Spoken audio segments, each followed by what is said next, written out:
class presentation, minerals. So first let's learn about what are rocks. Rocks are a mixture of minerals, volcanic glass, and organic matter and or other materials. Well, organic matter is living or once living things, and volcanic glass is the rock or glass made when magma is cooled down on the Earth's surface. And the rock cycle is a big part of understanding what rocks really are.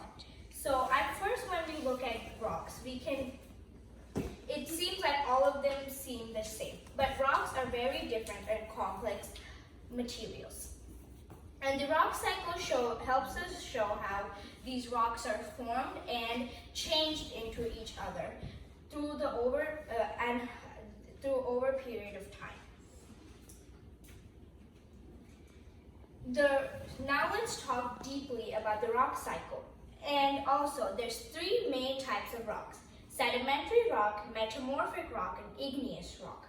And the rock cycle helps us see how these three different types of rock are formed and changed into each other. So, for example, a sedimentary rock can be turned into metamorphic rock through pressure and heat. So the heat of the earth will melt it just enough so that the pressure can mold it into a metamorphic rock. And the metamorphic rock can be turned into igneous rock through melting. So when metamorphic rock is melted, it turns into magma. And when magma is crystallized, it turns it into igneous rocks. And then igneous rocks can be turned back into sedimentary rocks by erosion, because when either one of the rocks are eroded, they go under the Earth's surface, and then they're sedimented together to create the sedimentary rock. So this is an ongoing cycle and goes on forever. And it can happen in any order or pattern. So now let's talk about the three different types of rocks in detail: igneous, sedimentary, and metamorphic. So igneous rocks are formed when either one of metamorphic or sedimentary rocks have been melted and turned into magma, and then cool down again, and then they're formed into igneous rocks. And there's two types of igneous rock: intrusive and extrusive. Intrusive igneous rocks are the rocks formed under the Earth's surface. And slowly in the magma, and they have more time.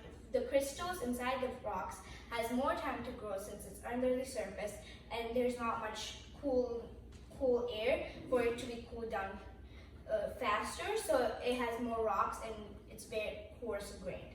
Extrusive igneous rocks are the rocks that are cooled above the Earth's surface, and they cool down faster, so the minerals and crystals don't have much time to grow. So it's very less grained and very small crystals.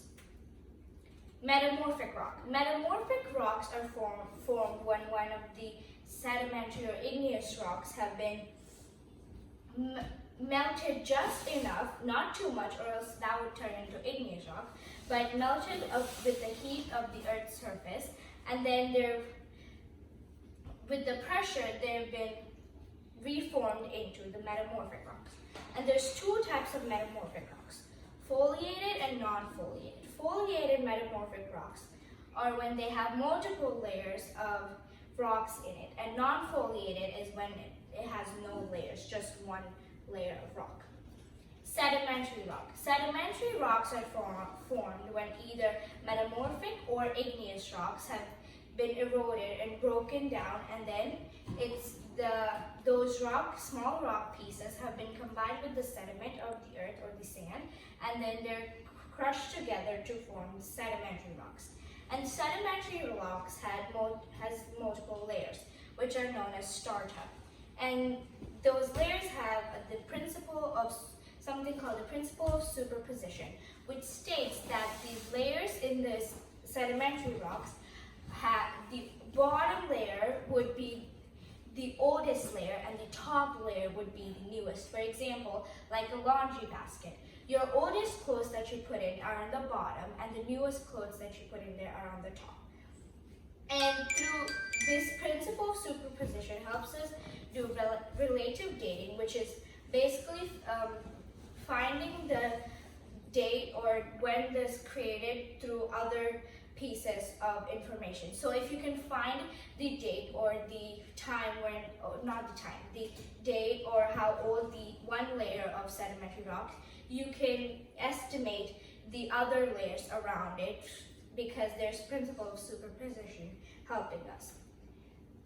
So that was the basic about rocks.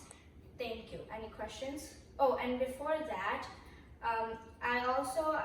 there were two questions that I wasn't able to answer last time in the presentation, which is, are diamonds inorganic and how do we use silicates? So diamonds are inorganic substances because they are minerals, which are inorganic substances, and they're also something called, they're also a carbon matter, so they're considered to be inorganic substances. And how do we use silicates is that silicones or silicates can be used in daily life for construction and creating ceramic or glass, and they can be heated and molded into drinking glasses or crystal glasses, and they can also be used in construction.